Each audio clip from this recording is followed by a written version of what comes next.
ये तुम्हारा रिजल्ट है, इतने पैसे खर्च करता हूँ तुम्हारे ऊपर, क्यों नहीं पढ़ते हो तुम? अब्बू मैं इसलिए नहीं पढ़ पाता क्योंकि एक साल में 365 दिन होते हैं। उन 365 दिनों में से 52 संडेज माइनस कर दो तो बच गए 313 दिन। उसके बाद 50 दिन गर्मियों के ले लो। उन दिनों में हम कुछ भी नहीं कर सकते, ना पढ़ सकते क्योंकि बहुत गर्मी होती है। 50 को माइनस करो तो बच गए 263 दिन। 8 घंटे हम सोकर गुजारते हैं। अगर उस हिसाब से हम कैलकुलेट करें तो 122 दिन हम सोकर गुजार देते हैं। अब अगर 263 दिनों में से 122 दिन माइनस करें तो रह गए 141 दिन।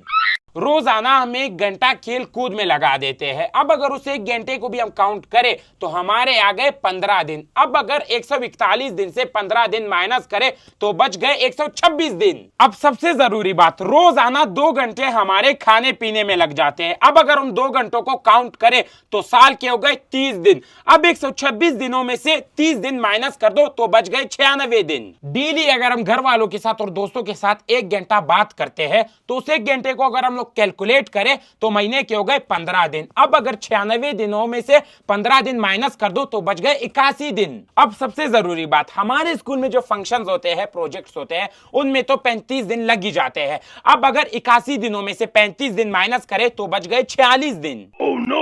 एक और जरूरी बात, डेली हम स्कूल जाते हैं, थक जाते हैं, 40 दिन की तो हमें छुट्टी भी चाहिए ना। अब अगर 46 दिनों में से 40 दिन माइनस कर दे तो बच गए 6 दिन। अब फर्ज करो इन 6 दिनों में मैं बीमार हो गया, फिर तो स्कूल से 3 दिन की छुट्टी लेनी पड़ेगी ना। अब 6 दिनों में से 3 दिन माइनस करो तो बच गए 3 दिन। इतना सब कुछ करने के बाद 1-2 दिन तो हमें शॉपिंग भी करनी पड़ती है ना। अब 3 दिनों में से 2 दिन माइनस करो तो बच गया 1 दिन। अब आप कहोगे उसी 1 दिन में पढ़ो, उसी 1 दिन में तो मेरा बर्थडे होता है ना। अब आप बताओ बर्थडे वाले दिन कौन पढ़ता है? हाँ, उस हिसाब से अगली मर्तबा 10 नंबर लेना, अभी भी ज्यादा लिए तुमने।